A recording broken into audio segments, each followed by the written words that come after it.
Welcome to some new r/malicious compliance stories, where people comply to the letter, but not the spirit of a request. I hope you had a great day. The first story is called Rider Manual. A few years ago, I worked for a mildly successful healthcare provider. While the pay wasn't good, the team dynamic was great, and things moved along smoothly. But then the awesome boss left, and now things went downhill fast with the new boss, whom we will refer to as boss. Shortly before that, I took a role that, despite a decent sounding title, was severely underpaid compared to anyone with a similar title, even within the same company. Every year I would lobby for a raise, but every year I get turned down for one reason or another. The company didn't really perform well enough. You need to improve your skills first, but on your own time and expense. Your bandwidth usage is too high. Yes, that was actually a reason given to me. After too many failed attempts to get a raise, I decided that it is malicious compliance time. I'm just gonna limit my output according to the scale of what I'm being paid. I stopped using all the shortcuts to my tasks and just did them all the hard way. Like, why use an Excel macro when I can do the same thing manually? Need someone on that project? Go find someone else. I'm too busy doing these things the hard way now. Need an analysis? I'd state the obvious within a couple of sentences. Sometimes I'd even just send a spreadsheet with the raw data and say, here you go. Need this yesterday? I could have actually done this task in 10 minutes, but because I'm not paid to do that, I'll get back to you tomorrow. The finest one was when they hired a trainee to assist me, but somehow gets involved in projects and even spent a weekend modifying my templates without my knowledge. Come Monday, I got in hot water for not using their new templates. It was obvious that I was being managed out. Well, two can play this game. As it happens, while they were tweaking my templates, I was working on a new one on my own, and they were quite similar. Boss agreed to let me use the new one, but that I should write a manual on how to use it. Well, sure, I can do that. You see, boss didn't specify how detailed that manual should be, so I just wrote something like, Step 1, open template. Step 2, download data. Step 3, copy chart to PowerPoint. Step 4, send a report. No indication of which template to use, where to get the data, what to put in the slideshow, or who to send a report to. Also, I spent a whole day just figuring out which one to use, because why not? That done, I filed for 2 weeks leave that somehow got approved. I reasoned trainee is there anyway, and if he gets stuck, he could use the manual. On the last possible moment of the last working day before my leave starts, I handed in my 2 weeks notice, as per my employment contract. Days later, I got a call from my work buddy, telling me that trainee is splitting hairs trying to comprehend what my manuals are talking about. Asked if I could maybe help. The boss was too proud and too angry to call me himself. Well, sure, I'd love to come over and help, but I'm actually 2 time zones away now and too busy learning about my new job. The next story is called Clocking In Machine. I started at a company and they didn't have clocking in machines. People would show up quite regularly a couple of minutes late. Not through reckless abandon, but simply because traffic in the area was hugely unpredictable. Plus, the car park was really far away, and it would take time depending on where you parked to get into the office. Everyone was okay with this, because they also would happily work considerably more than the 3 minutes they were late by working while eating lunch or by staying after 5 or a combination. Anyway, the HR guy decided he had something to prove and got a clocking in machine. He would then issue warnings on an escalating procedure from verbal to formal written to ROS. When people started to realize this was the case, they all just started fully working to rule. 8:30 AM clock in, exactly 45 minutes for lunch always away from the desk. And at 5 PM, you betcha there was a full-on rush to clock out. There'd occasionally be a queue to clock out at 5. By 5:05 PM, the place was an absolute ghost town, apart from the said act director and HR number that implemented the system. They must have felt really smug with themselves that they stopped people being late. They also must have lost an absolute fortune through lost productivity, and a few good people hated it, so they left.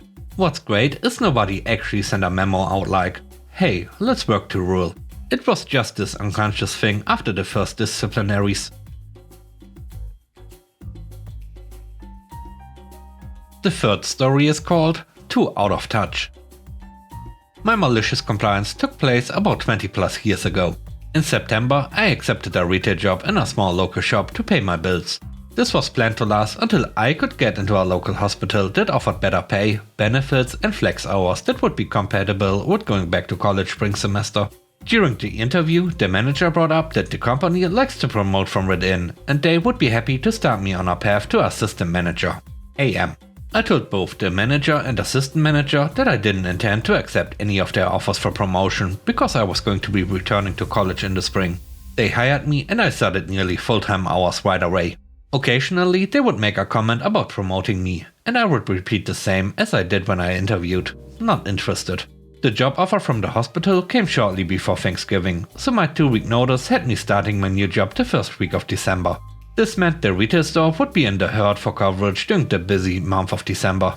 I offered to stay and work evenings and weekends until December 30th because I did want to provide them with coverage. And hey, it would be extra money in my pocket for running a till for 3 hours a night and on weekends. I specifically said December 30th because before getting the hospital job, the manager was a jerk and made sure to let me know I would be working New Year's Eve and New Year's Day. He liked being a jerk about things like that. When I gave my notice, the manager was extremely angry. He said, "We promised we would help you get promoted to an assistant manager position." I responded that since day one and onward I have told you I am not interested in being promoted, as my goal is to return to college. I explained I was taking the job with the hospital not only for better pay and benefits. It would also allow me the flexibility of changing my hours when I return to college in the spring and each following semester. Surprisingly, the manager did let me finish my 2 weeks, but refused my offer of staying until December 30th. His reason for refusing my offer was that I was going to be too out of touch. The very first Saturday of not working at the store, I get a call from the assistant manager asking me to come in to help. The assistant manager was a pretty cool guy, and he said the manager was the one who asked him to call me. So I told the assistant manager, "Please tell the manager that I would love to come in and help, but I'm afraid I'm just too out of touch." I'm a believer in not burning all bridges, but this was one bridge that needed to be set on fire.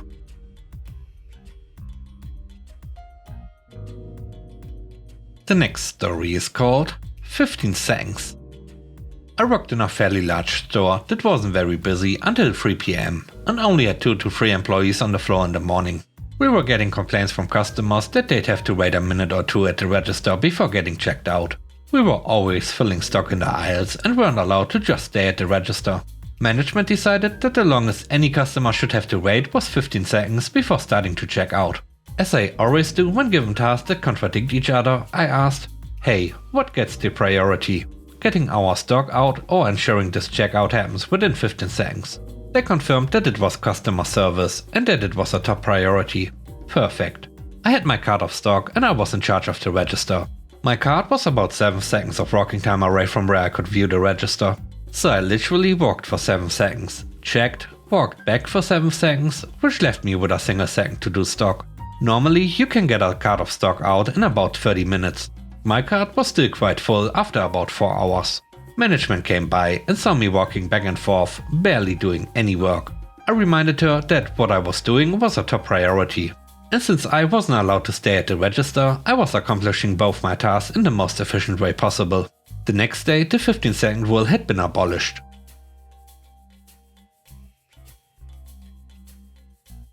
The last story is called Get the Police. This happened about a month ago. While I wasn't actually a participant, I did get front row seats, literally to witness this going down. I was in New York with my family, and one of the things we love to do is see Broadway plays. The final play we got to see was Jersey Boys. Now you got to understand one thing about plays in New York City right now. You have to sign a waiver saying you will wear a mask the entire show, except to take a drink or eat. You also sign something that says to get into the theater you have to show proof of vaccination and ID. That is just to receive your tickets. So going into the theater you already knew this was the case. My family had the pleasure of sitting behind an older couple, let's call them Barb and Ken. As soon as the production started, they ripped off their masks. 3 times the ushers had to come and tell them to put their masks back on. The second time was pretty memorable, because Barb loudly yelled, "What?" when the usher told her to please put her mask back on and wear it properly. And then she shoved her hand in her face and said, "Go away and leave me alone." Again pretty loudly. And as soon as she left again, the mask came down. I didn't see this, but my mom saw them taking pictures of the play and maybe videos. So intermission comes around. They were muttering to themselves about, if they come and tell us to put our masks on one more time. At that moment, security and who I presume was the manager came over. They said, "Gather your things, we need to have a talk." Now, because the manager came unrequested, I don't think Barb liked it. "Why should we? We haven't done anything wrong." "Ma'am, we are not going to have this talk out here. Please gather your stuff and come with me. I have no problem having this talk out here. Why do we need to talk? If it is the mask, we had them on the entire show." That's not what I was told. To keep things short, it went back and forth like this for a while. Bob and Ken insisting they wore their mask, security and the manager insisting on taking this outside, and then Bob said the magic words. "If you want us to leave, you will have to get the police. Otherwise we are staying here." "Yeah, that's right, get the police." The manager was gone for maybe 2 seconds. He came back with 2 of New York's finest. He responded, "Ma'am, you got your wish. The police are here. Now grab your stuff, we need to go." At that moment they finally begrudgingly grabbed their stuff and started to leave. But then Bob decided to yell, "Ask anyone, we had them on the whole time." To which the man behind us yelled back, "No, you didn't." My parents did have a chuckle at that one.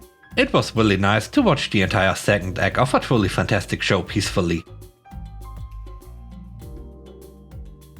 And with that, we end today's video. Let me know what you think about the stories. On a scale of 1 to 10, how would you rate the stories and today's video? I hope you enjoyed the video. If you did, please don't forget to subscribe and hit the like button. And I hope you have a great day. Stay safe. Bye bye.